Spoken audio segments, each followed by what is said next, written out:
आज की इस वीडियो में बात करेंगे, अगर आप हरियाणा का टैक्सी परमिट रिन्यू करना चाहते हैं, खुद से उसकी फीस काटना चाहते हैं, किस तरह आप ऑनलाइन उसकी जो 1400 रुपये की जो फीस है वो आप किस तरह ऑनलाइन काटेंगे, क्या प्रोसेस रहेगा और उसके बाद फीस काटने के बाद आपको कौन कौन से डॉक्यूमेंट लगाने और आपको आरटीओ में उनको डॉक्यूमेंट को लेकर कब और क्या क्या डॉक्यूमेंट स्लिप के साथ ले जाना है। तो चलिए वीडियो शुरू करते हैं और ये कंप्लीट प्रोसेस होने वाला है, तो एंड तक जरूर देखिएगा। इसके लिए सबसे पहले हम परिवहन.gov.in की जो ऑफिशियल वेबसाइट है, हम इस मेन पेज पर आ जाएंगे। यहाँ पर पॉपअप आएगा, इसको हम क्लोज कर देंगे। अब आपको ऑनलाइन सर्विस में जाना है। ऑनलाइन सर्विस में जाने के बाद या तो आप व्हीकल रिलेटेड सर्विस इस पर क्लिक करिए, या फिर आप चाहें तो डायरेक्ट भी परमिट रिलेटेड सर्विस इस पर भी आप यहाँ पर क्लिक कर सकते हैं। इस सर्विस पर जाने के लिए यहाँ पर अपना स्टेट हरियाणा सेलेक्ट कर लीजिए। अब आपको यहाँ पर जिस गाड़ी का आप यहाँ पर फीस काटे हैं उस गाड़ी का नंबर, उसके लास्ट के 5 चेचिस नंबर और प्रोसीड इस पर आप क्लिक करिए। इसके बाद आपको यहाँ पर ऑथेंटिकेट करना होगा। इसके लिए आप चाहे तो आप यहाँ पर आधार नंबर डालकर जनरेट ओटीपी कर सकते हैं, या फिर मोबाइल नंबर से भी यहाँ पर जनरेट ओटीपी करके जो भी ओटीपी रजिस्टर्ड मोबाइल नंबर पर आएगा वो आप यहाँ पर डालकर लॉगिन कर सकते हैं। लॉगिन होने के बाद आपके सामने कुछ इस तरह से मेन पेज है ओपन हो जाएगा। अब आपको यहाँ पर रिन्यूअल ऑफ परमिट ये वाला जो ऑप्शन है इस पर आपको क्लिक करना है। यहाँ पर प्रोसीड पर क्लिक करिए।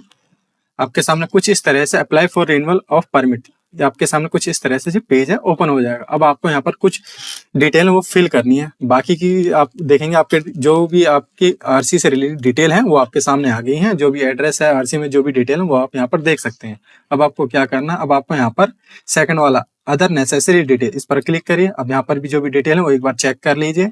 इसके बाद हम यहाँ पर परमिट डिटेल इस पर क्लिक करेंगे। यहाँ पर आपके सामने कुछ इस तरह से परमिट की यहाँ पर आपको कुछ डिटेल है वो आपको मैनुअल फिल करनी है। जैसे कि यहाँ पर पीरियड मोड, यहाँ पर आपको क्या करना है, यहाँ पर आपको ईयरली सिलेक्ट करना है, यानी आप 1 साल का काटना चाहते हैं तो यहाँ पर आपको ईयरली सिलेक्ट कर लेना है।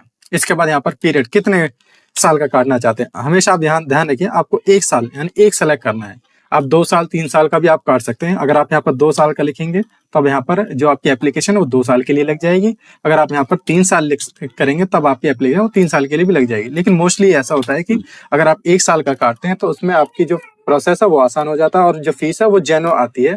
कभी कभार 2 साल या 3 साल का सेलेक्ट करने के बाद फीस में कई बार दिक्कत आ जाती है, एरर आ जाता है।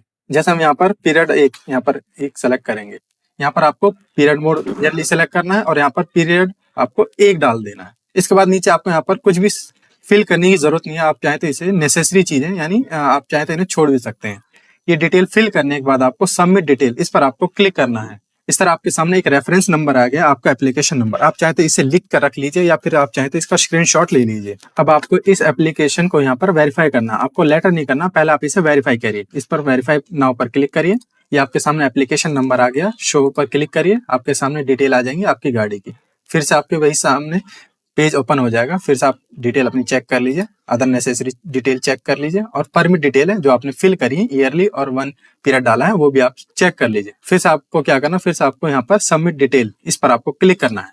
फिर से आपके सामने इसी तरह से एक और पेज फिर से पॉपअप ओपन हो जाएगा, यानी आपने जो एप्लीकेशन लगाई वो वेरीफाई कर ली। अब वेरीफाई होने के बाद आपको यहाँ पर इस पेमेंट को पे करना है। जो भी परमिट की जो भी फीस है उसको पे करने के लिए आपको यहाँ पर पे नाउ इस पर क्लिक करना है।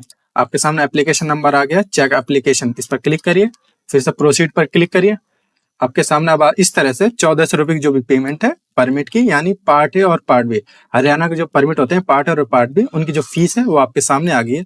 अगर कोई पेनल्टी नहीं है, पेनल्टी के केस में पेनल्टी से पहले अगर आप इसे पे करते हैं तब आपको 1400 रुपये की पेमेंट तो आप खुद से ही ऑनलाइन पे कर सकते हैं। पे करने के लिए आपको कंसर्न पर क्लिक करिए और मेक पेमेंट इस पर आपको क्लिक करना है।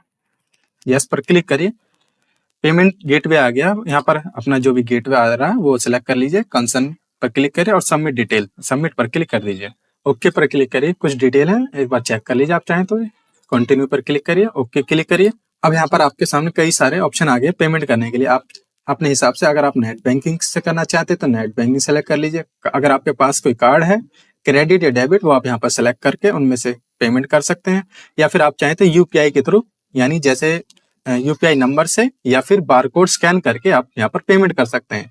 इजीली प्रोसेस ज्यादातर सभी जो यूज करते हैं वो यूपीआई सेलेक्ट करते हैं। हम भी इसमें यूपीआई सेलेक्ट करेंगे। यहाँ पर कुछ डिटेल आ गई है। आप यहाँ पर नीचे पेज को स्क्रॉल करने के बाद आपको यहाँ पर क्यूआर कोड इसे सेलेक्ट कर लेना है। अब आपके सामने ये 1400 रुपये पेमेंट करने के लिए क्यूआर कोड आ गया है। इसे स्कैन करके आप अपने किसी भी फोन पे, पेटीएम, गूगल पे या फिर कोई भी थर्ड पार्टी ऐप से, बैंकिंग ऐप से इसे स्कैन करके पेमेंट कर दीजिए 1400 रुपए की। जैसे ही आप पेमेंट कर देंगे, आपको थोड़ी देर आपको वेट कर लेना है, ये ऑटो रीडायरेक्ट हो जाएगा। यहाँ पर पेमेंट सक्सेसफुल का मैसेज आ गया, फिर से थोड़ा सा इसे ओके करके थोड़ी देर आप वेट कर लीजिए, पेमेंट रिसिप्ट आ जाएगी आपके सामने।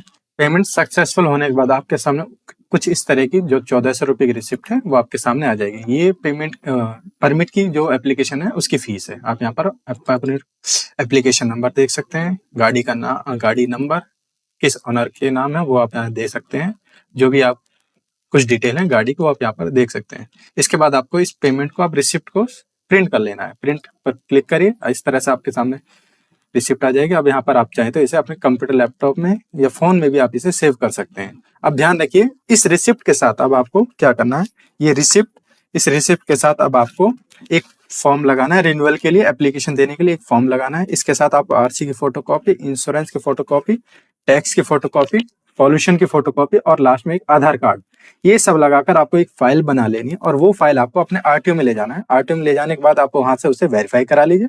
वेरीफाई कराने के बाद आप वहां उसे आप सबमिट कर दीजिए, जमा कर दीजिए। जैसी जमा हो जाएगी, आपको कम से कम 3 दिन और मैक्सिमम ज्यादा से ज्यादा 7 दिन या फिर लास्ट खींचकर कोई 15 दिन का प्रोसेस होता है। मैक्सिमम 15 दिन का प्रोसेस होता है वैसे तो, लेकिन हो सकता है कि आपका 3 दिन में ही वेरीफाई हो जाए और अप्रूवल हो जाए। हो सकता है कि 3 दिन के बाद अगर आप चेक करें तो ऑनलाइन भी आपको शायद मिल जाए।